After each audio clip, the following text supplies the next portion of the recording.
और पीपी रहनुमा नफीसा शाह की कोर्ट डीजी में मीडिया से गुफ्तगू। उन्होंने कहा कि हर जमात ने अपने मंशूर पर इलेक्शन लड़ा था।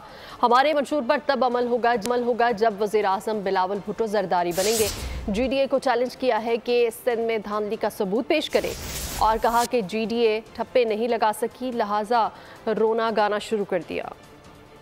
जमात ने मंशूर पर इलेक्शन लड़ा था। हमारा मंशूर उस वक्त सवालात बनते हैं जब हमारे वज़ीर आज़म जो है वो बिलावल जब उस मनसब पे आएंगे इंशाल्लाह, तो फिर हमारा मंशूर अमल में आएगा। अगर जीडीए को ऐसी शिकायत है तो शिकायत का फोरम जो है वो कानूनी फोरम इलेक्शन ट्रिब्यूनल्स बन गए हैं, वहाँ हाई कोर्ट के जजेस बैठे हुए हैं।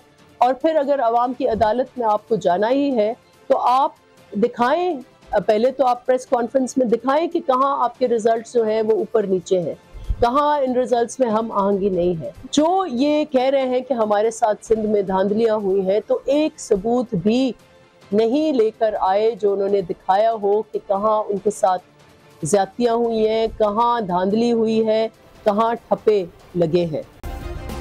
सब्सक्राइब करें और बेल दबाएं ताकि कोई खबर रह न जाए।